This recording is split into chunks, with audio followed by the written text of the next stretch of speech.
Let's make some noise. Come on. Right indeed, Nick Foles. What's going on, everybody? Welcome back to the final word. Well, not the final word. I got one more tomorrow, but the final word here on the It's Rap Sports Network with your boy MattyB on the call on this beautiful Wednesday evening. Fresh off, a good night's sleep after last night's debacle. Great to be back here today. We got a smorgasbord of activity to get into tonight. Of course, our lead story is picking up the pieces, right? What now? What now? And am I taking way too much stock in this? Is this something that people care about? I think if you're a baseball purist, what happened last night in Miami against Venezuela is a wake-up call for USA Baseball as a program, the USA Baseball culture, and every baseball program from here or from sea to shining sea and all in between. I thought what we saw last night was eerily similar to what Philly fans deal with on a daily basis during the baseball season. And it's an utter disgrace. I mean, I'm going to say it, man. It's a disgrace that we lost to Venezuela. Now, again, some solace in all this is that we lost to a team from this hemisphere, which is okay by me. I guess technically they're in our hemisphere. They're in the Americas, so I guess it's okay too. We didn't lose to Canada or Japan, I couldn't live with myself if we lost to Canada. But it's a disgrace that we lost not only this championship, but the one in 23. So is it a wake-up call for USA Baseball? Do we need to change? And I talked about this last night, and I've talked about it before. We are changing. If you look around the youth levels, the high school levels, the travel ball levels, 12U probably is where it kind of starts, maybe 10U. But they're changing, and they're starting to teach them how to hit now instead of be home run or bust type people. And we're going to get into what is the next step for USA Baseball. What is the next step for some of these players in their future with USA Baseball? And what's the next step for the WBC when it pertains to this country? There's going to be an Olympic Games in between the next WBC. The Summer Games of 28 in LA are going to feature baseball, and Team USA will be involved in that. Now, who that's going to be, and i.e., is it going to be MLB players? I don't know, because they're going to have to work that out. But what is our Olympic team going to look like? And should this be a wake-up call to those putting together the 2028 Olympic team to let's leave some of the big bashers at home and let me get some actual hitters on this baseball team? So we're going to get into the ramifications of the WBC, our lead story. Of course, the Eagles, Flyers, Phillies are all in the headlines today as well. Andy Dalton. Okay. And the 38-year-old, I thought it was Carson Palmer. Are they the same person? Former Bengals, former Carolina Panther. I don't know how many teams he's played for. 38-year-old Andy Dalton is now the Eagles' backup third string. It will be open. It will be an open competition as he was traded today by the Panthers to the Eagles for a 2027 seventh-round pick. I don't think this sends the shockwave or puts Tanner McKee on notice that he's getting traded. I don't know if you're ready to turn over the backup reins to a 38-year-old in Andy Dalton. So we'll talk about that if you like. Just another non-needle moving trade depth piece. Of course, you never can have enough quarterbacks. Boston Scott also decided to formally hang it up today as he retired from football, the former Eagle, and also or Mr. New York Giant, right? I mean, he was a Giant killer.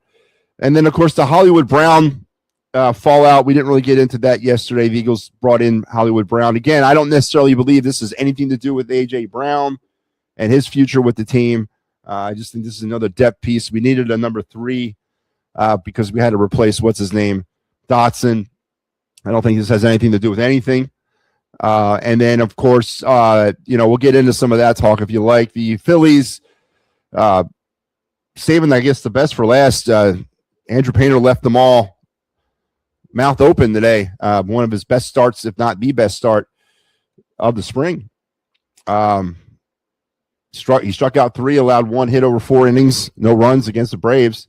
Next time we'll see Andrew Painter will probably be sometime in early April in the National Series in Philadelphia. So obviously I think Andrew's done enough to make this team. We'll get into some of that. Johan Rojas's 80-game suspension has been upheld by Major League Baseball. See ya.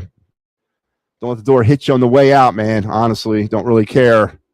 But we'll get into that as we are literally 8 days away. Can you believe that? 8 days away from the start of the baseball season. 8 days from now, we'll be talking meaningful baseball. I cannot believe it. So we'll get that going as well tonight. And the Flyers are embarking on their final West Coast trip of the season out there in Anaheim. Clear the Ice will be on the air tonight, and I will be on it. So after I do this, I'm going to take a little bit of break, watch the game, come right back on and do the post game at hopefully not too late of an hour of the night. Clear the Ice is on a week-to-week basis right now, right? It's very simple. The Flyers get points, we continue on. If the Flyers go a week without no points, and they have 3 games this week, right? 3 games. I'm going to give them 3 games out west. If they don't secure any points in any of those 3 games, we will put Clear the Ice on hiatus for the year. And that's just how it's going to be. If they get 1 point out of 6, fine, we keep going. But they got to get points. They got to get at least 1 point a week for this show to continue on, because we are about to run headfirst into the Titans final, which will start next Thursday. And unless I can start morphing people and cloning people, I'm going to run out of bodies here, right? I don't know if you want to see me. I guess tonight will be kind of a tester. You're going to be seeing me twice. You might be seeing a lot of that type of stuff coming up if we have to continue on with Clear the Ice, Titans final, and the other shows. Might be seeing a lot of MattyB, a lot of Mike Lauro, and a smattering here and there of Big Al. So we got to play this smart, right? If the Flyers secure at least one, all it is 1 point over the next 3 games, then we'll come back next week. The first week they don't get any points, cutting it off, man. Cutting it off till next year. But we'll get into the Flyers as some of the prospects are now getting signed. Cole Knuble is the latest. Signed his ELC with the Flyers a couple of days ago, or maybe a week ago now. Nolan Powell signed his ELC. Some of the draft picks now are starting to pony up. What is Porter Martone's future once the Michigan State season ends? Is he going to be a Flyer here in the next couple of weeks? We'll see. I hope the hell he is. I don't see any reason to bring Porter Martone back for another year of college hockey. He needs to sign that contract. Get him in town. Get him at least the last 10 games of the season. Get him taste, right? So we'll get into some Flyers, and we'll cover it all. But we got a lot to get into tonight, so let's not waste any more time. The Eagles' new cornerback flew himself to Philly. Most free agents hop on a flight and take a plane to join their new team. Veteran Jonathan Jones was the pilot, flew his own plane to get to Philly. It's an interesting fact there, Star Wars. Way to keep up on that kind of stuff, man. So Jonathan Jones is a pilot, huh? Flew to Philadelphia. Was his arms tired? You don't get that. Well, welcome. That's probably the most exciting thing he does here was flying here this season. Joe Hale, what's up, man? And yes, JT Real Muto is celebrating birthday number 35. Way to set the tone. Yes, the phone lines will be open. I will get the link out here momentarily, but let's get this thing rolling. We will do your day in Philadelphia sports history and our other night segment. No card tonight, folks. No card. Didn't have time to put one together, so we won't do a card tonight. We'll finish up the week strong tomorrow with a card. But let's get it rolling. Let's strap in, strap on, strap up. Keep your head, hands, and feet inside the car at all times. And here we go. Your day in Philadelphia sports history on this day back in 2015. In a complete and mostly surprising move, the Flyers general manager Ron Hextall, remember that, announced the hiring of Dave Haxtell to become the 19th coach in Flyers history. Haxtell, a college coach from North Dakota with 0 NHL experience, replaced the fired Craig Berube. And what ensued after that was a 3-year period of mediocrity and no personality and watching paint dry on the bench. But he was successful. I mean, they got to the playoffs, I think, all 3 of his years or 2 of his 3 years. But not an inspiring hire by the new GM at the time, Ron Hextall. or semi-new GM. And of course, maybe the first stake in the Hextall coffin was to bring Hextall here. Utter disaster. I mean, he was not the right personality for this town. I'm so happy the day they fired him and moved on. But on a slow night in Philadelphia sports history, on this day, 2015, Dave Hextall was your new head coach. And that was brought to you by the It's a Wrap Sports Network, proud presenters of such programming as the, I guess, flagship show, the Fighting's Final, the quintessential in Philly pregame and postgame show entertainment, making its return for its 5th season starting on Sunday, this coming Sunday, on March 22nd, 5 p.m. The 2026 Philly season preview show will be on the air live. Make sure you're there. Joining me, Mike, and Al will be your hosts for the show all throughout the season. If you don't know how the format works, it's pretty simple. We all come on for the first show, and then starting with the opener, which will be a dual hosted event, the opener this year. We always try to do the opening game as a dual hosted event. But then after that, it's every man for himself. And we are on the air pretty much alone through the All-Star break. And then you'll see us come back together for the midseason check-in show. We split back up, and then we come back for a dual partnership for the playoffs, God forbid, and then we finish everything up around Thanksgiving on your review show. So it's a long journey that will begin on Sunday, season number 5 of the Fighting's Final. And as I've mentioned, in all of the seasons we've done it, this will be the 5th season, we've never missed the playoffs in the history of the Fighting's Final. So let's hope those good times and vibes continue to roll in 2026. All right, let's see where we're at here.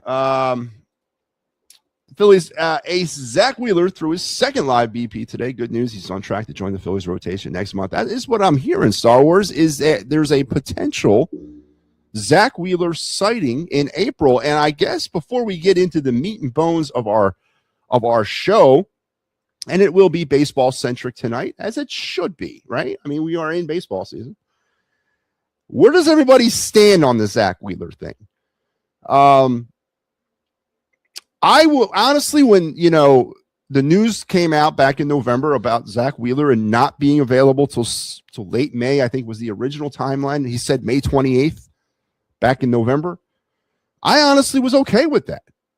I'm more interested in having a Zach Wheeler with a fresh live arm, mid-season form at the end of the season. I'm not so, I mean, great. If we can get him back, fine. But if we don't need him, if you don't have to rush him, why get him back out there in April? If the 5 that we're going to throw out there, and of course, this is a big if, right? If the 5 we're going to throw out there in the beginning of the season can hold their own.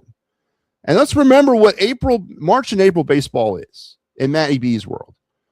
March and April are pretty low expectation months. 500 or better and healthy. That's my expectations for the Phillies in March and April. Right? You build on stuff that you do in the early part of the season in May and June. I don't need them to come out the damn gang. I don't need them to come out the gate blazing. I don't, and I honestly don't want them to be. So if you can hold off on throwing Zach Wheeler out there for a few months because you don't have to, I'm okay with that. And of our 5 that are doing the job in the beginning, which will be what? Sanchez, Luzardo, Nola, Walker, and Painter, if they can hold their own, so be it. I need Zach Wheeler in the dog days. I need him in late July, August, September, and of course October. I don't really need him in April and May. If I don't have to have him, I don't really need him. So that's great news that he could potentially be ready. But as far as I'm concerned, put him on the backfield and leave him back there. And when he's ready, he should come up to the manager and say, "Hey, I'm ready to go." But for now, there should be no rush. But it's positive news, absolutely positive news. I think he said I think he said just retire after the season. I think he should. I don't think he will. I don't think any pitcher wants to go out the way he went out. I honestly believe he wants he thinks, he's chasing that ring. And I think he's going to give everything he can for the ring. Now, if the team begins to break down around him, that's going to be a different situation. But I wouldn't expect Zach Wheeler to retire anytime over the next 2 years. I think 26 and 27, barring the injury situation that holds up, I don't think there's a reason that Zach Wheeler will retire. Beyond 27, yeah, you might, there might be something there. But now I don't think he wants to go out like this. I don't think he wants to go out on this note. He was, an injury-plagued career early on. It really went away in his time here in Philadelphia. This was a major one, but a fluky one, though. If he can stay healthy for the next couple of years, I think he'll want to ride this thing out to try to get a ring. Now, if the injuries begin to mount up again, of course, that's going to absolutely dictate his future. But I don't think he should retire after the season. If he can still be Zach Wheeler, there's no sense in him retiring. God knows we can't afford that right now. But yeah, obviously it all depends on Zach Wheeler. But I guess we can start with our lead story. And it's a story that's been bothering me all night, honestly, ever since it ended 3-2 last night, the USA against Dominican. I know it's not Dominican, Venezuela, sorry. I don't know if I'm the only one still holding a candle on this. I mean, I held the Team USA gold medal win candle for about a week and a half. But I have a real problem with what happened last night. The more and more I sit back and think about it, and not because they lost, all right, but the way they lost. And it's been a theme that we talked about on the show last night. It was a theme that happened during the game, and it's a theme I can't seem to escape. And that was the similarities between Team USA's offense and the Phillies' offense. Not just in the playoffs, but throughout the whole season. This was a carbon copy of how the Phillies go about their daily basis. And this is why, to me, offensively, the Phillies don't work. And to me, offensively, why the Phillies are not going to win a World Series as they are built. And a stark kind of like reality slap in the face, cold water moment came last night when I'm watching that game. And I'm thinking, oh, my God, it's like I'm watching a rewind of the Phillies. And the fact that they didn't really do anything to change that heading into this season. Oh, man, what is this? Some sort of like, preview of what I have to start looking forward to again? A team that was just devoid of any type of sort of momentum or any type of offense, that was completely relying upon the home run. And when it's not working, when that philosophy doesn't work, you got what you got last night, and you got what you get from the Phillies on a daily basis, and it's frustrating. And when it does work, it's amazing, right? They score 13, 14 runs, but then they go through games like this. Team USA's offense throughout this entire tournament was stuck in neutral, and it was stuck in one mode, and that was hit home runs. Now, I didn't put together Team USA. I don't know really who did, but obviously now that we have to go back and look at this, and look at the fact that a team that was playing essentially small ball, they did hit one home run, but a team that essentially beat them with small ball, because if you look at that go-ahead run from Venezuela, that go-ahead run was a complete small ball run. And Team USA could not even generate that. They did not get any runners in scoring position last night. Not a one. Not one runner was on second base last night for Team USA. For a lineup that was boasting all that talent and all that firepower, not one runner got in scoring position. And that's scary. It's very scary. And as I'm watching Venezuela take the lead last night, start with a walk, then a stolen base, and then a double, and boom, you're down. And there's another runner back in scoring position. That's the kind of baseball I want to play. That's the kind of baseball that the Phillies don't play. That's the kind of baseball that we're used to not seeing here. And that's the kind of baseball that I think is dying off around the world. And Venezuela, who boasted a very potent lineup of their own, demonstrated that last night.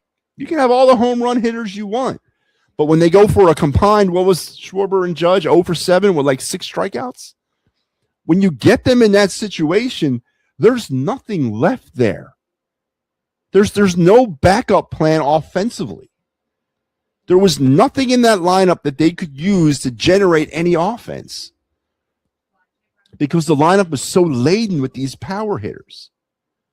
And this again is and maybe it was my own mortality that I was seeing in my own, like, oh no, I'm about to sit down and watch 162 games of this. Maybe that's what it was. Maybe that's why I'm having such a hard time kind of coming to grips with all this. Because I now have a whole season of this ahead of me. And as I mentioned, around the world, around the country, youth baseball is switching. They're going back to teaching these kids how to hit. Thank God. Gone are the days of exit velo, launch angle. Now we're talking about using all fields. Now we're talking about how to protect with two strikes. Now we're talking about how to pull the ball, throw down a bunt, hit a sacrifice fly, take what the defense is giving you, take a run when you need it in the first inning. We're going back to that. And I fear that the rest of the world has already gone back to that. We're behind the curve on that. And we're left with this brand of baseball that we saw in the WBC. It's absolutely embarrassing that we lost to Venezuela. Our lineup. It's absolutely embarrassing. And what is the future of international baseball in this country? 2028 is the Summer Games. We are going to it. We are part of it because we're the host country. It's in LA. There's going to be an Olympic Games before the next WBC. What is Team USA going to look like in that Olympics? And again, of course, we don't even know if Major League Baseball players will be involved in it. We got to find out what the new CBA says. The Olympics have made it easier for MLB to get involved in it. It's sandwiched right in there during an All-Star break, so they can actually do that. But what kind of team do they bring with them to LA? I don't want to see this team. I don't want to see this manager, and I don't want to see a team comprising of Schwarber, Judge, Harper. I don't want to see all of them. They got to break it up. For every power hitter, we need a contact hitter. For every Aaron Judge, we need a Bobby Witt. For every Bryce Harper, we need a Gunnar Henderson. Right? For every Cal Riley, we need a Jacob Wilson or a Nick Kurtz or a Jack Caglione. He is American. We could use him. And I don't think Italy qualified, or they haven't qualified yet. And I don't even know what the rules are going to be about that. I don't know if you can be a nationalized Italian or by birth, or you have to actually be a citizen of that country. I don't know how that works. But they need to figure it out, because I don't want to see a power-laden lineup with 5 cleanup hitters. I want an actual leadoff guy. Bobby Witt was a perfect leadoff guy. The problem with Bobby Witt was there was nobody behind Bobby. You had Bryce Harper, who only had 3 hits in the entire tournament.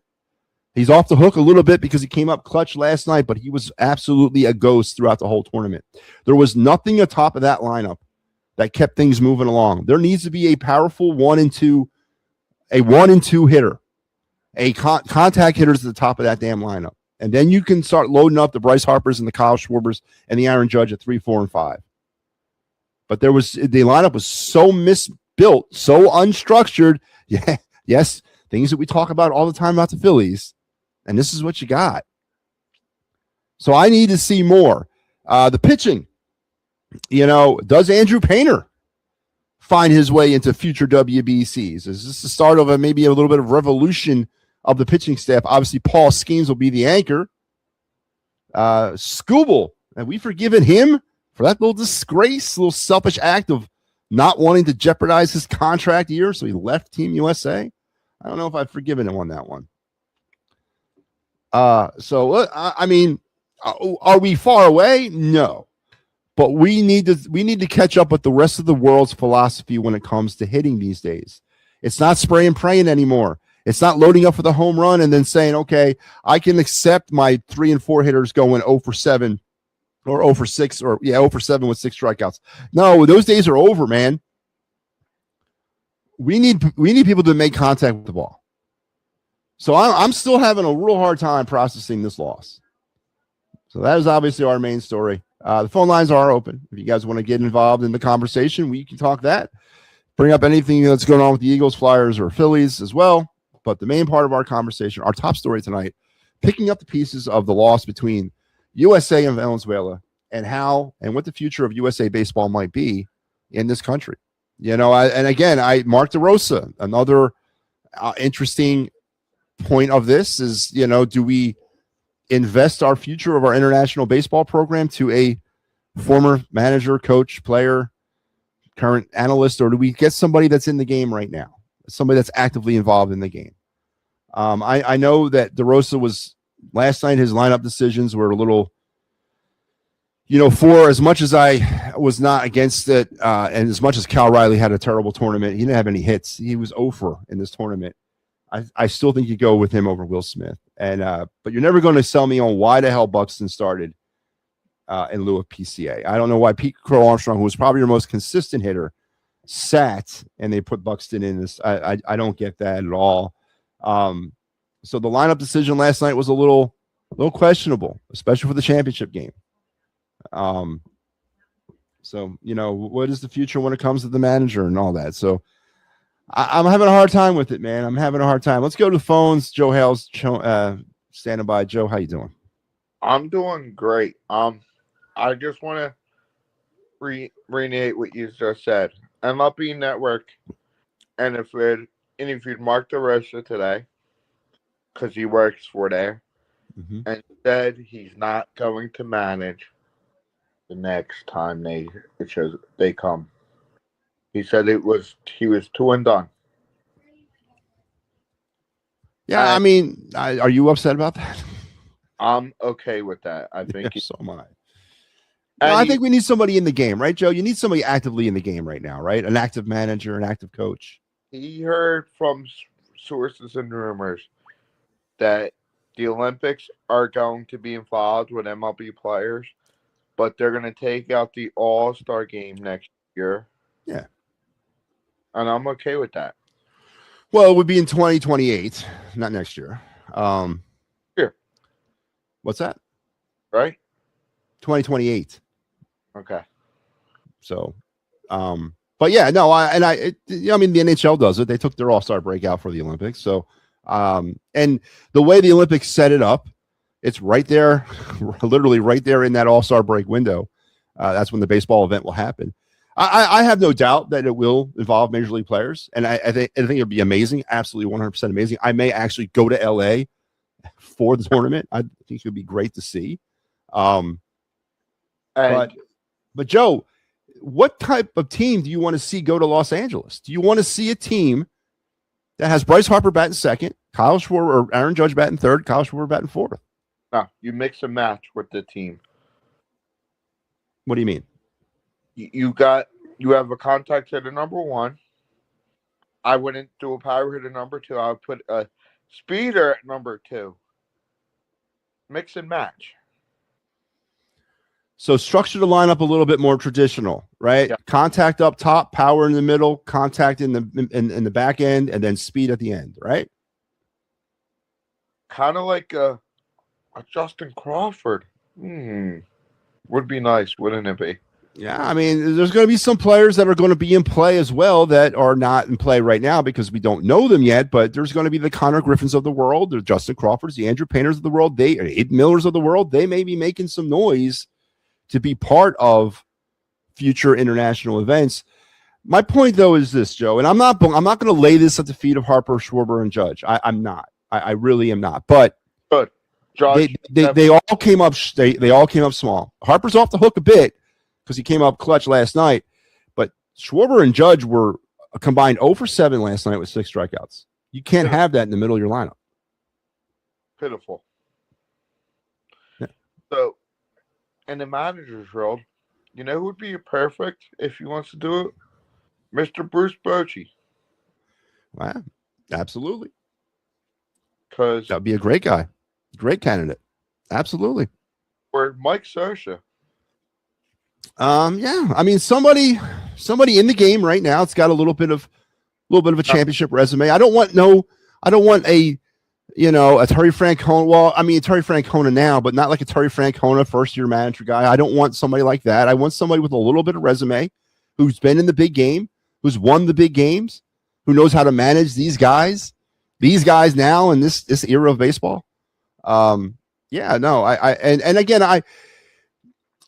The lineup last night was a little sus what was Cal Riley not? Why was Cal Riley not playing in that game? I get it. He hadn't hit at all. You could slide him down the lineup. If anything, he could run into one at some point in this game. He might have run into one. I don't agree with the Will Smith decision. And Buxton over PCA. I don't know where that came from. If anything, I would have started Goldschmidt over Harper. Come on. Why? Yeah. I would have started Goldschmidt over Harper. I'm not gonna lie. Harper's stats up until yesterday sucked. Yeah, 2 hits going into yesterday's game. I would have started Goldschmidt. Yeah. Andrew Painter today looked phenomenal. Was it all MLB talent today? You know? Combination. I think we're getting the minor league camps have split, and they're doing their own thing now. There's more I would say relevant major league talent on these rosters right now. There's still some minor leaguers there, but these guys got maybe a shot at potentially making the roster, or they're going to be put in play at some point this year. So yeah, it's about as I guess it's about as complete as it can be at this stage of spring training when it talks about the talent level. But yeah, the camps have split, and all your straight up minor leaguers are gone. Okay. That's why. So, yeah, I mean it was a good sign, and that should be it for him, right? I mean, next time we see him will probably be against the Nationals in South Philly sometime in early April. Could he start in the Rangers series? That all depends on how they're going to go with the rotation. I personally think you go with Sanchez, Luzardo, Nola. I think that's your top 3. And then if you want to put Painter at 4 and then Walker at 5, yeah, I don't care. But yeah, I mean, I think you still got to use your top 3 as your top 3. But they said Nola's going to start Saturday. So Nola's going to go 2. So they're going to go Sanchez, Nola, Luzardo. Yeah, but Sanchez is going Friday, I think, and then Luzardo's going. Yeah, it'll be so that would be Sanchez, Nola, Luzardo. I'm okay with that. I was okay with that too until Nola had his 6.05 ERA, and that was the reason why they bounced him down last year. I mean, they were having Luzardo going 2. Maybe they're giving Nola a fresh chance. I mean, Nola is a 2. That's what his natural spot in the world is. So, and Aaron Nola and Dante Nori both named to the All WBC team for 2026. I didn't know Nori could play. He's an outfielder, right? Mm-hmm. I can see him taking over for Mr. the Bearded One, Brandon Marsh, next year. Or maybe at the end of the year. So Nori has had a rocketed rise through the minors. He's going to probably start in AAA this year, and it's a good problem to have if he's going to really start scratching the surface to get into Philadelphia. I would not be surprised, and I don't think they would do it. But if the outfield looks like you got Crawford in center, Nori in left, and Rakonis in right in 2027, I doubt they're not going to make it over that drastically, but by 2028, that should be your outfield. But yeah, absolutely. Question: who's better, Rakonis or Nori?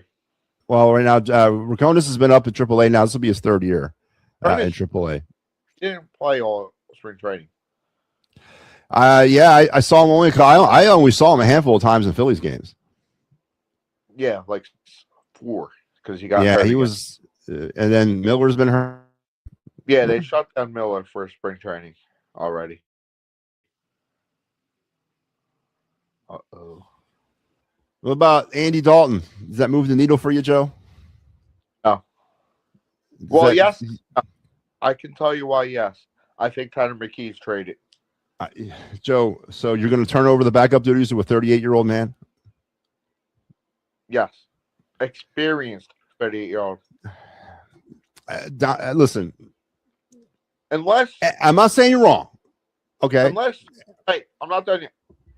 Unless they do keep Tanner McKee and put Dalton as the emergency quarterback. I don't see why they wouldn't do that. Maybe they have a camp battle. Maybe they make the move at some point during the season or during training camp. someone loses a quarterback. You know how that works. Quarterback goes down in preseason and they want Tanner McKee and they'll give up a first-round pick. Then yeah, but I don't expect Tanner McKee to be moved at any time before August.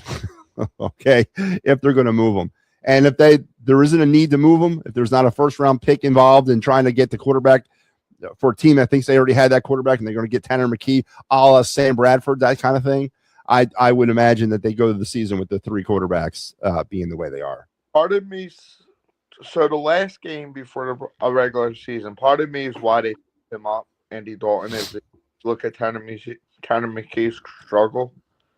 I think that's Tanner McKee played well in that game. Okay. That's I thought he played well. That's why they lost. Okay. I'm not listen. Wait, that wasn't the game. The Commanders game, right? Yeah, the Commanders game. I thought he played well. Got injured. I thought he played well. I thought he played well in all the what that was. He played. I thought he played well. I'm not saying he was playing with the third string. Okay. I mean, listen, I'm not ready to turn over the job to him, but I think he's a competent backup. I think he can play with the first team if he has to. Maybe they did that to put pressure on Hurts. I'm telling you, it's all about getting depth and holding on to some options. If something happens in the spring or summer, and a team needs a quarterback, they can dangle McKee up for a first-round pick. You know, I think it's a very savvy business move. But if they're going to end up moving McKee on draft day, and we're going to go into the season with Hurts, Andy Dalton, and some drafted quarterback, I'm not feeling that at all, man. And then one last question about the Flyers, and then I'll let you go. Does Vlad get re-signed for a one-year deal? Would you do it? Does who? Vlad, the goalie. Oh, Dan Vladar? Yeah, on a one-year deal. Doesn't he? He signed a 2-year deal. He's under contract for 2 years. Oh, because they were talking about re-signing him today. I mean, let's take a look. I mean, I might be wrong, but I could have sworn he's not a free agent this year. Oh, that was on 97.5 to Fanatic. I thought when they signed him this summer, they signed him to a 2-year deal. Oh, I heard it was I believe I heard it was a one-year deal. Well, let's take a look here. Let me bring it up. 2026 free agents. Goalie.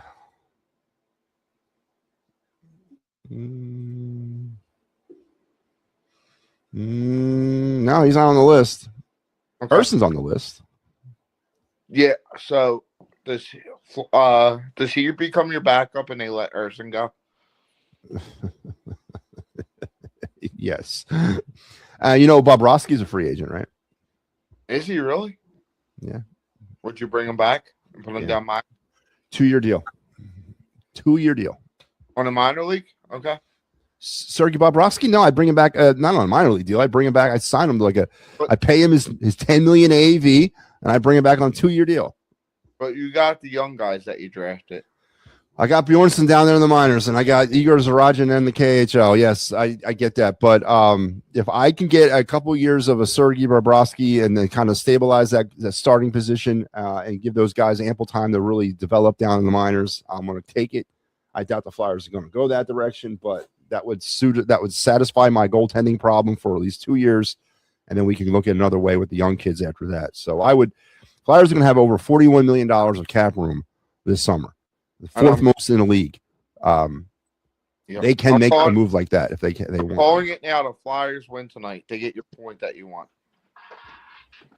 The Flyers win what? Flyers win tonight. 3-1. Well, Joe, if they do, then Clear the Ice will return next week. But if they don't get any points this week, putting the dog down. They take 2 out of 3. I'm calling it right now. 2 out of 3. What, tonight in San Jose? Tonight in LA. So you think they're going to go back to back and win and then lose in San Jose? Yeah. Interesting. See if it works for you. So, wait, it's not back to back, is it? Playing LA tomorrow. Oh, are they really? Yep. Back to back, yeah. All right. So Urson's playing in one of these games. Probably gonna play tomorrow. All right. All right, Joe. We'll talk tomorrow night. All right, man. Yep. Yeah. I didn't think Vildar. I could have sworn they'd sign him to a 2-year deal. Phillies have been giving Garrett Stubbs more work in the infield and outfield this spring to make him more versatile. Yeah, well, Star Wars, I don't know if it's about making. I mean, is that a poetic way or a polite way of saying for some odd God only knows reason they want to keep him around on this team because he's out of options and they're obviously not going to carry 3 catchers. Yeah, I don't know. And I would love to get inside of Rob Thompson's head and find out exactly what he sees in Garrett Stubbs that the rest of the baseball world doesn't. I really would. Is a vibe guy in the locker room that important these days for these soft ass pansies? I mean, do I really need a guy wearing overalls and a beer case hat? Is that what I'm really looking for? If that was the case, I would have been dead set on playing baseball. All right, if that's all I had to do was be a beer case hat and overalls. But I just don't understand why they're moving heaven and earth to find a spot on this baseball team for Garrett Stubbs. And it will take away, but the Phillies do have some options there because Brian De La Cruz, who's played pretty solidly this spring, he's on a minor league deal, so they can send him down just to send him down. That's no waivers, just send him down. And then you got Dylan Moore, who got hurt today. Dylan Moore got hurt, so there's another potential position there for Garrett Stubbs to fill. I don't know. Maybe more and more it's looking like he will make this team, which God help me. And then you got Johan Rojas gone for 80 games and no playoffs for him. So there's another spot open, right? But I don't see it, man. I don't. I'd rather give some of the young minor league talent an opportunity than a Garrett Stubbs. I can't fathom why. But yes, this is a story we've been tracking throughout the week too. Pathetic. Joe says Ricky says hi. Tell Ricky we all said hi, Joe, please. Back to the phones we go, and Michael Papernick is with us. Michael, what's up? Yo, what up, Matty? Garrett Stubbs, outfielder, infielder, catcher. He's super utility guy. I don't know what is Papernick. Is there something that we're not seeing that Rob Thompson does? Yeah. He's the guy who probably carries Bryce's bags. He probably carries Schwarber's bags. Probably carries Robbie's bags. That's what he does. There's some laundry there for everybody. What? Listen, why bring Dante? Why leave Dante? Why? We'll keep Stubbs and leave Dante Nuri, who's 21, tearing it up. But the other guy's like 2 for 80 in the World Baseball Classic. I mean, you think about that. I mean, come on. I'm like, apples, orange. Dante Nuri's facing major league guys, and he's hitting the ball. But I mean, they'll run Brandon Marsh out there. That's that's all right. Yeah. So Dante Nuri and Aaron Nola both were named to the All WBC team, tournament team. They got honored. Dante Nuri is the center fielder of the whole tournament. The All-Star nod.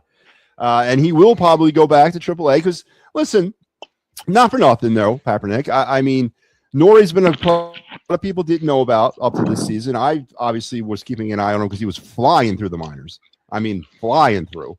And he ended up last season right there at the cusp of AA. And will get his opportunity. I'm okay with starting him out in AAA. I really am. But if he continues to do what he was doing in the spring, you got to have to make room for him on this team. No, they got to make room now.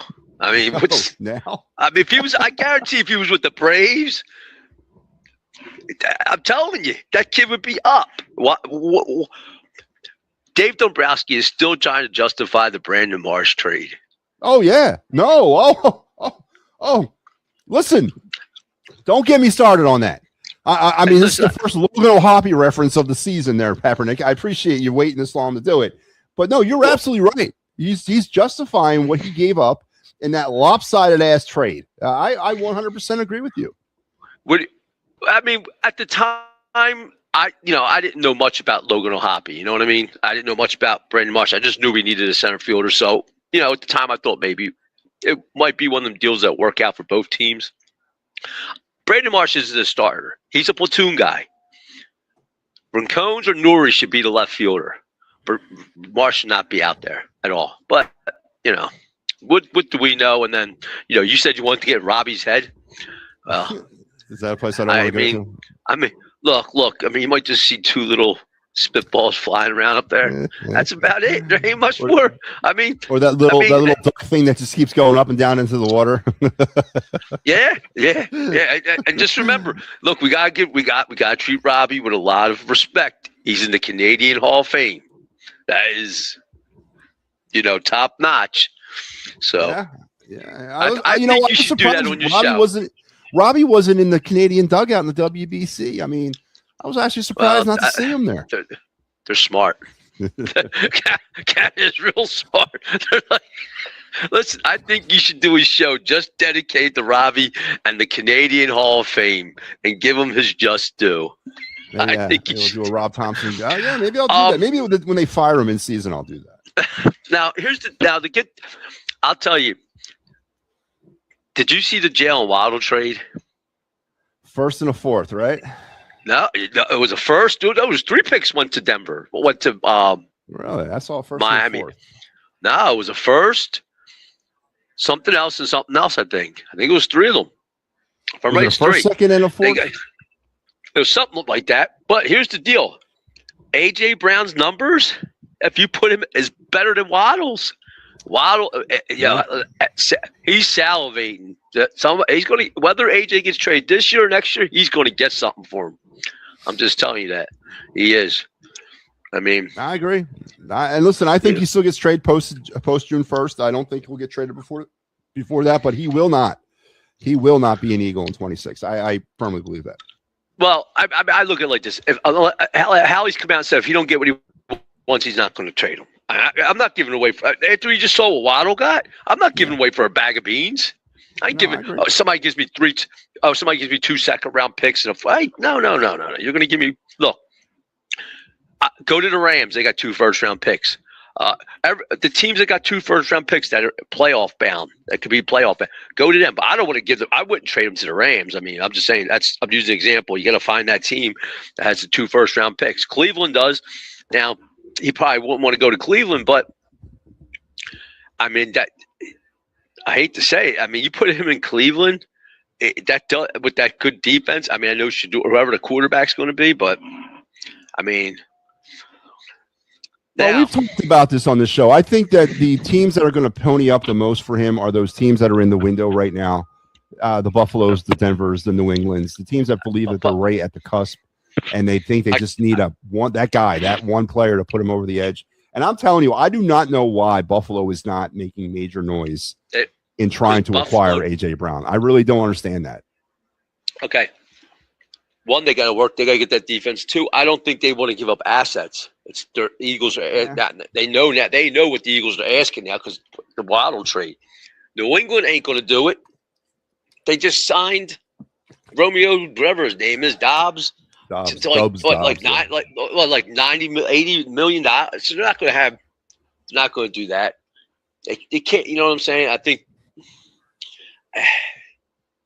it's going to be a team that, like you said, hey, maybe Jacksonville. How about Houston? Jacksonville's a good one. Yep. Houston. Yeah. I mean, there's teams that. Here's one. How about the Colts?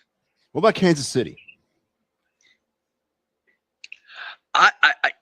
Yeah, because they got 2 first-round picks. I mean, can Andy work with A.J. Brown? I mean, Andy doesn't seem does he still have a bad taste in his mouth about T.O.? Yeah, but this guy ain't T.O. That's the whole difference. A.J. ain't T.O. I think. Look, Andy deals with personalities really well. I mean, think about it. I mean, T.O., Hugh Douglas. I mean, these guys. I'm talking strong personalities. I mean, guys are Travis just like Kelce, Pat Mahomes. Yeah, I mean, you could go down the line. I mean, Michael Vick, he took that on. He took that on after Mike got out of prison. He took that right on. So I think it'd be a good fit. I don't think Andy wants to get A.J. Brown. I don't think he wants to give his hand up this year. I've been telling all these Buffalo Bills fans, you got a second year to make the Super Bowl because Kansas City's gearing up for the year afterwards. I'm telling you. Yeah, AFC is going to be stuck with Kansas City going to the Super Bowl the year afterwards. I can tell you that right now. Pat Mahomes is going to come back with a vengeance. Andy's going to they'll have a wide receiver. I was shocked they didn't go after Waddle. Yeah.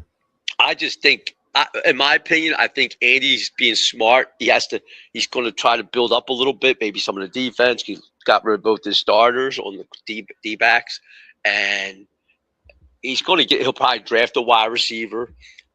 Pat's going to come back, but I don't know what kind of impact that Kansas City can make this year. You know what I mean? That's why I said there's still that window for this year for Buffalo and New England. Now Denver's a different story. Man, that's a whole different story there, man. When Kansas City's healthy, Denver won't beat them. They won't beat them in the playoffs. Yeah. So what about Denver? Does Denver pony up for an AJ Brown? They just did. They just got unless they want to trade Sutton. Well, that's what I'm saying. Give us Sutherland and give us but they just traded a first round pick. They don't have none.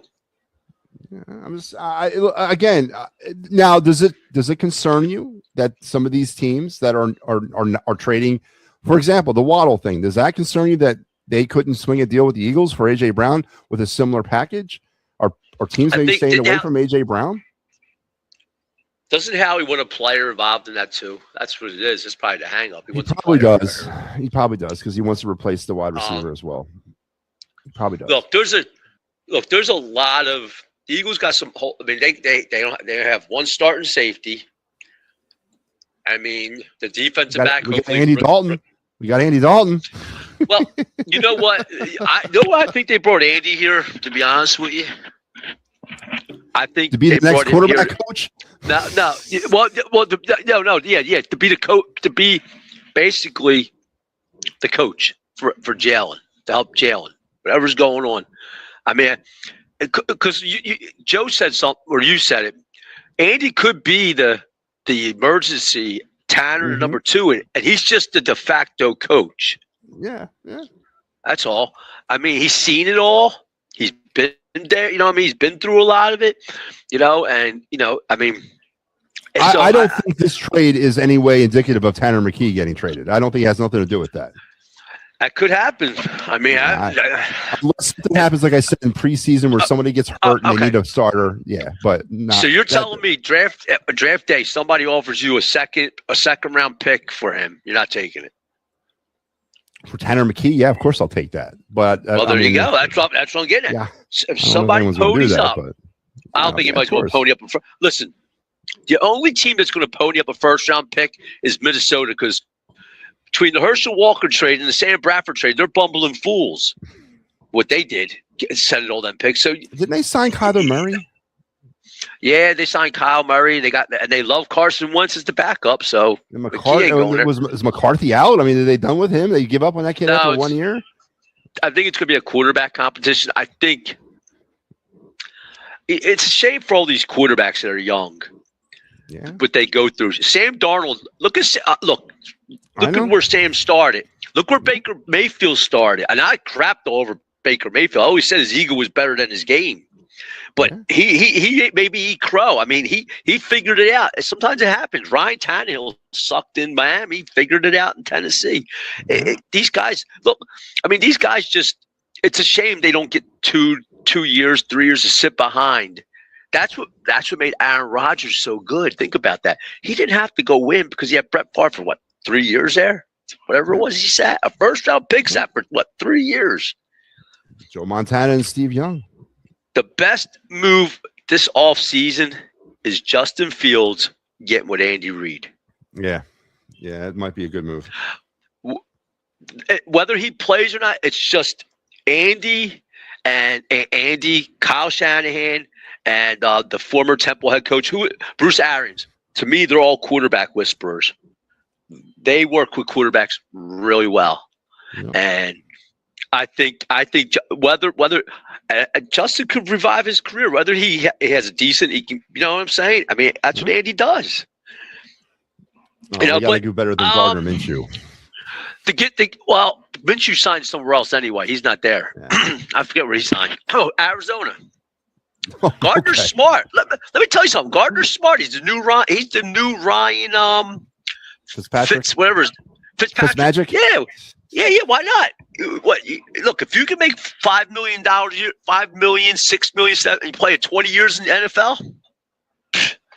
I mean, Fitzpatrick. I mean, guys are going to make money. Mm-hmm. But now to get back to Harper, I'm going to get on Harper before I get off. Okay, let's do it. So here's the deal. So I have a friend of mine who's you can't say nothing negative about Bryce Harper. Nothing. No, it's one of those guys, huh? Yeah, and I tell him when he starts talking, I just say, "Yep, yes, yep." I don't say nothing else. Like because CBS or somebody put a thing out there saying how Harper has nobody protecting him, blah blah blah blah blah. Well, I looked up Eugenio Suarez last year. Oh man! When he was with Arizona, right? His backup was the guy back behind him was Naylor or whatever his name was. He went to Seattle. He had 11 home runs. When Eugenio got traded to Seattle, he had like 35 to 36 home runs or 30 something like that when he got traded over there. So he didn't have nobody protecting him. Yeah. That's my point. Listen, and first of all, Judge was protecting Harper for the last 2 weeks. There you go. All right. I don't really know how much more you want. How much more can we do for you there, Harper? You had Aaron Judge protecting you for the last 2 weeks, and you had 3 hits in the WBC. Now, yes, a clutch hit last night, but yeah, I that to me doesn't. Yeah, I get it. You can maybe make that argument in Philadelphia during the season, but how can you make the argument when you have Aaron Judge protecting you? So I would love to get my buddy to call into this show, and you could just go back and forth because you should see some of the texts he sent me. I just I used to respond, but then I had to stop because it's like it's one of them fights you don't want to do no more. Or that's it. I'll just agree with you. Yeah, I do. I can't do it no more. No, I trust me. I know a lot of those people, and I tell them it's not that I don't like Harper. I love Bryce Harper. What has he done, and what has this Phillies team done in general outside of the World Series? Nothing. Yeah. Nothing. That's including he'll bring up Schwarber bat 197. Well, let me think. Schwarber's carried this team offensively for the last 5 since he's been here. Mm-hmm. So what else do you want? I mean, I don't know what else to move Harper to number 1. How's that? Put him in the top of the lineup. That on number 1 with Turner number 2. Or put Schwarber at 3 and Harper 2. I think you do that. And then nobody can't say he has nobody protecting him because all these analytical things being out there about this is just a bunch of BS. Look, the eye test tells me, listen, when he gets up there, he's trying to outdo Schwarber. He's trying to be the showman. Well, put him in front of Schwarber because Schwarber ain't going to go to number 4. You don't want to be 4. So put him at 3. I put Schwarber at 3 and move Harper at 2. What the heck else you got to lose? Yeah, unfortunately, I think you're right. Yeah, I don't like that because we saw that kind of this last 2 weeks. I don't want Harper batting second. I need Harper batting third. But the problem is we don't really have a number 2 because Alec Bohm was my. Yeah. I think he's a prototypical number 2 hitter, but they're not going to let him bat second. Because they think he's a power hitter, and that's wrong too. But. So I don't even give you. Listen, I got about 8 days before my head's gonna blow up. But why can't you do Turner, Bohm, Harper, Schwarber, and then Real Muto or Garcia or whatever you want to do at 5? I don't understand what's wrong with that lineup. That is like the best out of the unstructured lineup that this lineup is. That's the best structure of it, and they don't want to do that. I don't get it. Or how's this? Move Turner at number 2. Put Crawford at 1. Harper at 3. Schwarber 4. I mean, maybe you do something like that. Yeah. I mean, because what's going to you can't if Crawford bats 7th, 8th, or 9th in this 7th or 8th in this line, he can't. Maybe 8th he could do. He can't do 7. And look, you're gonna have Brandon Marsh bat 5th or 6th in this lineup. This is going to be horrible. Crawford, I think you start Crawford out batting 9th because you got to look at it almost as Crawford de facto is your leadoff hitter and Turner's your 2 hitter. When you get to the bottom of that lineup, you can almost look at it like that, where Crawford could get on base as, with maybe 1 out or 2 outs, and then you turn the lineup back over to 1, which would be Turner, and then you start it from there. Then that would be almost kind of like that scenario that you're talking about. But I don't think you start Crawford out leading off. I don't think you do that. Well, I would. I'd throw him right out there because I look at all these other teams that do it. I mean, you got to start. Didn't Ricky Henderson as a rookie start as a leadoff hitter? I'm using the example. You know what I'm saying? Like, just put them in there. What's the big? That's what he's been doing his whole career is leading off. Yeah. So he's not. It's not like will he have nervousness? Yes, it's MLB. He's up in the show now, but he's prepared to be a number 1. That's how he's been prepared. He's just do it. Put Turner 2, Harper 3, Schwarber 4, Garcia 5. I guess you got to put Marsh. No, because they can't, because you have 3 lefties at the end. They won't do that. Robbie can't do that. Yeah. So it's got to be Marsh. It's got to be Marsh. Listen, I'm telling you, if you see Don Mattingly doing hand signals, he's managing the team. He's managing the team, giving Robbie like a 2 says 2 means swing away, Robbie. If you start seeing the left-right crap. I don't care about the lefty-righty thing anymore. This lineup is not even that. Nah. We're not even there with this lineup yet. This lineup is so unstructured. Lefty-righty doesn't mean nothing to me. I'm looking at your profile as a hitter. That's all I'm looking at, and that's where I'm going to put you in the lineup. And then I'm going to roll with that. The hell with it. What does Dante Nori bat? Is he left? I don't know much about this. He's left or right-hander. He's a right. Well, no, he's a lefty. Actually, Nori's a lefty, okay. And he can bat, and he can play all 3 outfields. Me and Joe were talking about that. Keep an eye on Nori, obviously. He's not been held back by any levels of the minor leagues. If he makes a series, I don't. It might turn into a contract thing again. They're going to want to get an extra year out of him, so they're going to keep him down there for the service time nonsense. Yeah. But you're right. I wouldn't be surprised that in 2027 or 2028, your outfield is Crawford, Nori, and Raconis. I wouldn't be surprised about that. So I have to wait till the kid's 23, 24 to get up here? Listen, third of his career's already going. I'm being realistic with this regime here. Now, I'm not talking about what I would do. I'm talking about what they are going to do. You know what I mean? You know this as well as I do. The one good thing is that Noah's – okay, how many times has Noah's pitched in the World Baseball Classic? Did he look good if he pitched – did he look good the second time or no? So the first time he went 5 innings, gave up no runs, struck out 7, I believe. The second time he pitched the other night in the loss. He pitched well. I think it was 4 innings, struck out 5, gave up a run. Yeah, he pitched really. He was named to the All WBC team. So yeah, he pitched well. He pitched really well. Like I've said for the last couple months, that pitching staff's going to come down to Nola. Because after that, I get you got Painter and Walker. It was a good sign. Nola was almost vintage Nola. They had the breaking ball working. He was using all sides of the plate. It was almost like watching Nola in 2019. That's good. That's good because they need him. And I heard, I think Christian Sanchez didn't look good, but I think he'll be fine. I mean, he'll be fine. I think Lazardo's going to be fine.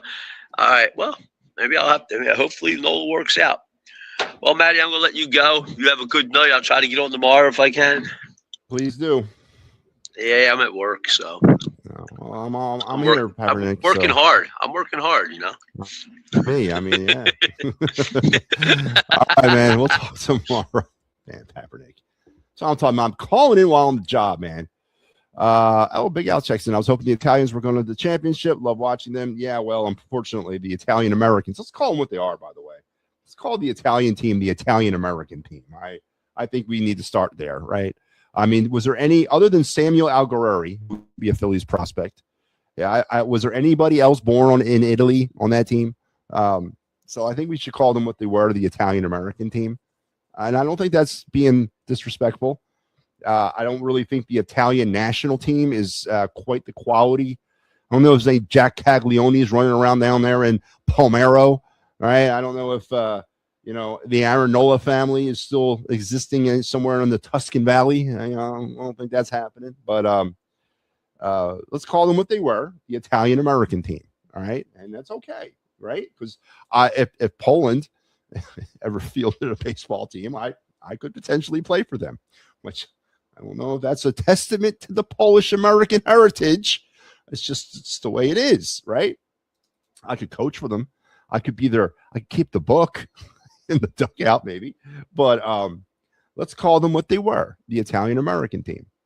But yeah, they were definitely the darlings of the tournament. I would have preferred to have seen them versus Venezuela. I thought that we would have had no problem against Italy this time because De Rosa was not under any sort of like misnomers about what this, what the ramifications of losing that game would have been, like he was the last time. It would have been an easier road to the championship for Team USA, no doubt. But no, they were a great story, and some young, talented future MLB stars were on display. Dante Nore, Caglione, Pasquilio. He plays for the Royals. He was a rookie last year. These kids are the future of MLB. And again, it poses the question as we get ready for 2028 in the summer games, do we as an international baseball program, like I don't know if Italy is going to field a team in 28 for the Olympics. There's only 8 teams and 3 of them have already been decided. It's going to be the DR, Venezuela, United States, and then the rest of the teams are going to be fielded from tournaments throughout the years or throughout the world over the next year and a half. But if we are able to go to the Olympics, which we are, do we take a look at what we did in this tournament and completely break it apart and change it up a bit and get rid of the Phillies-laden power hitting lineup and get some contact hitters mixed in there? Have a traditional 1 and a 2, have a traditional 3, 4, 5, have a traditional 6, 7, 8, and a 9. Do we give opportunities to the Caglionis? Do we give opportunities to the Pasqualio, whatever his name is? You know what I'm talking about. Do those guys get opportunities? And on our own side, does a player like Crawford get a look at for perhaps lead off for Team USA? I don't know. Bobby Witt's pretty damn good. So, but I'm just saying, I think the program has to look at a lot of things, and there's a lot of talent to choose from. And what are the parameters? Do you have to be born in the country that you represent in the Olympics? I don't know the parameters of that. I don't think it is. I think you just have to be a citizen, or have some. I think you have to be. I think you have to prove citizenship, not birthright, but citizenship, or even ancestral. I think you have to actually prove citizenship. So does that change the landscape for Team Italia? I don't know. We'll see. And Al put a Nori Stubbs thing. Why are we looking at that? Why are we talking about Stubbs at the outfield? You didn't hear what they're doing, Al? You haven't been paying attention? They're trying to work out Garrett Stubbs all over the place. They're trying him on every position. They try to keep him on this team for some reason. I'm as befuddled about it as you are. Makes no damn sense to me.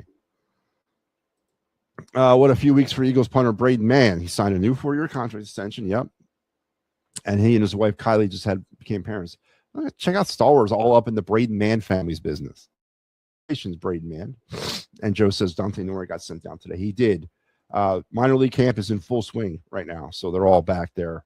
Nori was never going to make this team. That was not part of the plan this year. So Nori will go down to AAA, probably more than likely. Will start in AAA.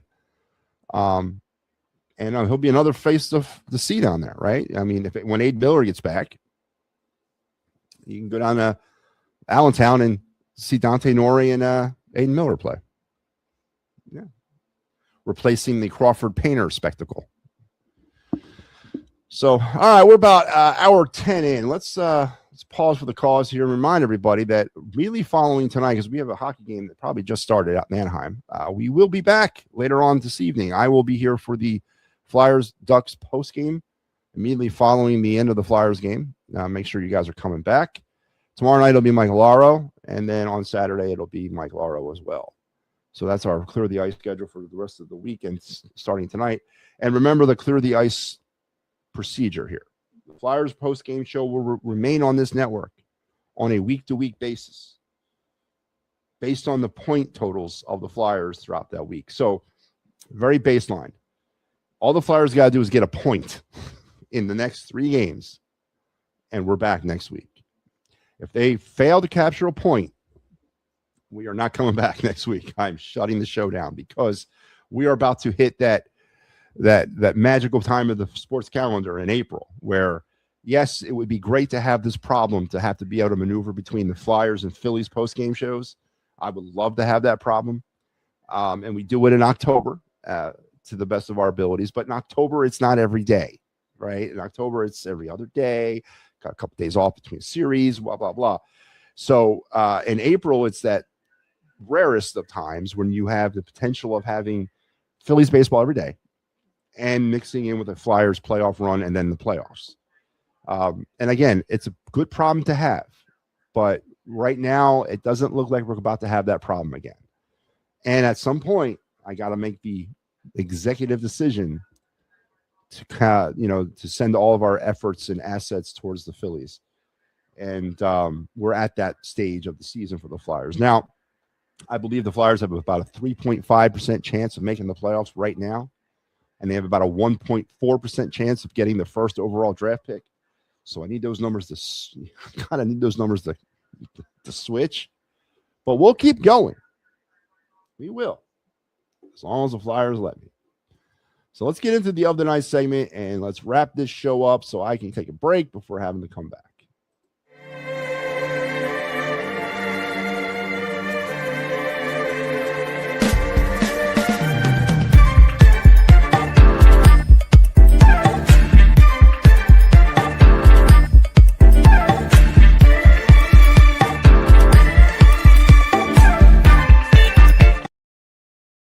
All right, we're headway into both the NHL and MLB draft prospects portion of the night season. We started breaking ground on MLB draft prospects last week. We've gotten through about 11 of the NHL prospects. We're going to continue on with MLB tonight. We're now going to talk about a bona fide top 5, top 3 potential draftee in this year's draft. This kid is blowing up all over the place. He's a consensus top 5 pick on a lot of people's boards. And let's talk about him right now. It is the slick fielding shortstop from the University of Alabama, Justin LeBron. The only knock on LeBron is his tendency to chase pitches out of the zone, especially breaking balls, but he's also making strides with his approach and 2-strike plan and projects as an average hitter, which would make him an all-star. He has added 15 pounds of significant bat speed in college, giving him well above average raw power from the right side of the plate. He also has a good feel for driving the balls in the air. Again, early season returns right now as we are about coming up on about a month of the college baseball season in the books. He is really kind of on top of a lot of people's boards for top 3, top 5 potential drafted prospect coming out of Alabama, a big time program in the SEC. A major league ready type program. We talk about that in football. You coming from an NFL program. Well, anything in the SEC is, especially when they talk about the Power 5 of the SEC, that's MLB ready type programs. And he's been having a good start to the year, and really again on a lot of people's boards is top 5. I would love for this is there's a lot of good shortstops in this draft, a lot of good potential shortstops. We've talked about, I think, 2 of them now. And is shortstop a position of need for the Phillies where they're going to be picking in this year's draft? Probably not. Pitching would probably be where they go again with their first round pick. But I mean, if one of these guys falls down, I think the Phillies are in that 23 range again this year. If the Phillies are able to find their way into a top 5, shortstop types thing, I wouldn't be against taking one. I mean, I know there's levels of precedences, and there's obviously other issues with this team that need to be addressed. I stand corrected. So this is interesting. Why was I not looking at this? No, stop the presses, everybody. The Philadelphia Phillies are selecting. This cannot be right. The Phillies got 2 first-round picks this year, 7 and 20. Oh, man, this changes some things, man. Holy crap. I want to verify that. That doesn't make it. I don't remember seeing a 7 pick. But right now, the Phillies are picking 7 and 20. in this year's draft. Now, this is a definite spot for a Justin LeBron at 7. I think if that's true, and I'll do some more research on that, but if the Phillies are picking 7th, and I'm going to find out why we have 2 first-round draft picks this year, but if they're picking 7th, then you damn right go for a position player there. 20, you can take your pitcher. But that's very interesting. That's going to change some things. So let me do some research on that, and I'll get back to you. But right now, I'm seeing the Phillies are picking 7th and 20th in this year's draft, and that changes some things. I'll get more information on that. But there you go. Justin LeBron, definitely a top 5 pick or candidate in 2026. So there is your draft prospect, MLB draft prospect of the night. And Joe Howell's reporting in. The Flyers are up 1-0 early on. Good stuff. Luke Glending with the goal. Oh, that's good. I mean, need a better shortstop than Trey Turner. Yeah, but Trey Turner is on the hook for what? 7 more years, 6 more years, and we're going to milk everything we can out of that. And we're going to go from there. But all right. Listen, again, let me. We're gonna put a stop to this. I'll be back later tonight for the post game. But I want to thank everybody for joining in tonight. Top story was picking the pieces up of Team USA's loss to Venezuela. Where do we go now as an international baseball program? The similarities of watching Team USA play offense last night was too close to home. It was too much like watching the Phillies. And it, of course, provides a lot of concerns going into the season about what we're about to go down the road again with this type of offense. And is this type of offense past date? Is it time now for this country, the flag bearers of baseball of the world? And I don't give it, you know what, to talk about anything. I've heard some programs over the last couple of days, especially today, intimate that baseball is more popular internationally than it is in this country. And that's got to be the biggest load of what that I've ever heard in my entire life. I'm not saying that baseball's international rise has not been, prevalent and ongoing, but it'll never be more popular in this country than anywhere else.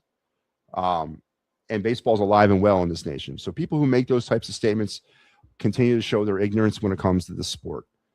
About saying that for some odd reason baseball is more popular internationally than it is in this country. It's the most ignorant thing I've ever heard anybody ever utter. And if you know somebody out there that prescribes to that, you need to educate them. You really do, because they don't know what the hell they're talking about. But we need to pretty much follow the international model of how they're going about their stuff. The days of launch velo, exit velocity, launch angle, exit velo, those days are over. These kids are starting to learn how to hit again. And it's a beautiful thing. And we need to catch up with the rest of the world. But we will, thank you, Joe. I'll be here. How I ended up getting into this. 1 o'clock, like goddamn morning, talking about the Flyers and Ducks. What I won't do. But I'll be back. I'll be back later on doing some post-gaming. Thank you, Joe. And we'll talk Flyers, Ducks, and maybe talk a little bit more about the Flyers in general. We haven't really touched a bit. Cole Knuble signed his ZLC. Nolan Powell signed his ZLC. Porter Martone's college season is wrapping up. What are they going to do with him? It's starting to get interesting a little bit, especially for the future of the Flyers. So we'll be back later on with the Clear of the Ice. Until then, you guys have the great rest of your night, or a great few more hours till we talk again. I'm out here.